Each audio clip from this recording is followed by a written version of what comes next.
Question ये था कि अगर कोई दो चार्ज है हमारे पास, एक है Q1 और दूसरा है Q2, दोनों के बीच में दोनों जो चार्ज हैं,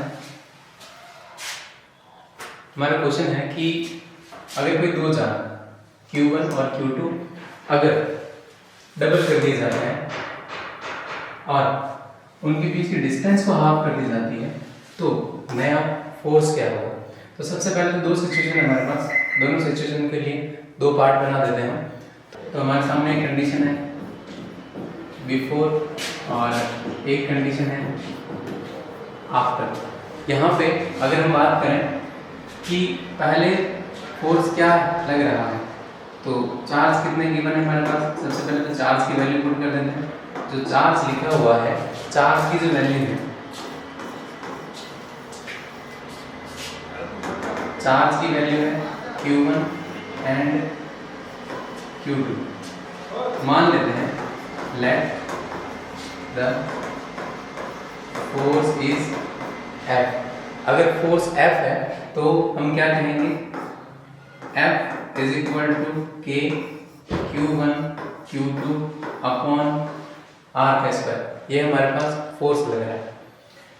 अगर बाद की बात करें तो चार्ज कितना हो गया है हमारे पास, चार्ज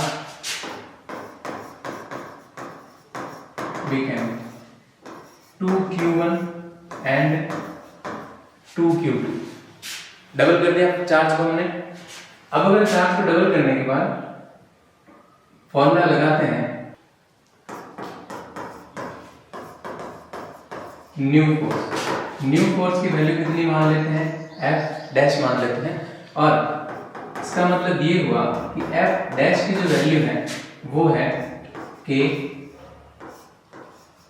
2Q1 2Q2 अपॉन में डिस्टेंस को हाफ कर दिया गया है, इसका मतलब R अपॉन 2 और उसका क्या लगा दिया हमने, स्क्वायर लगा दिया।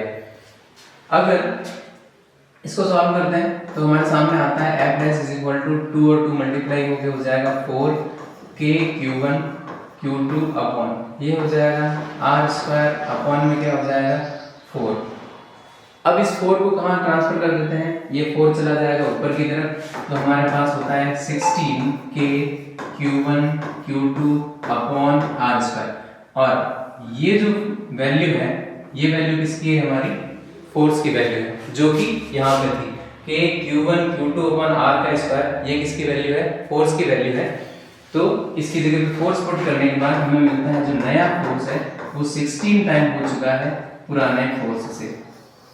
तो ये हमारे डिजायर्ड वैल्यू, जो नया फोर्स है, न्यू फोर्स है, वो पुराने फोर्स के कंपैरिजन में 16 टाइम इंक्रीज हो चुका है।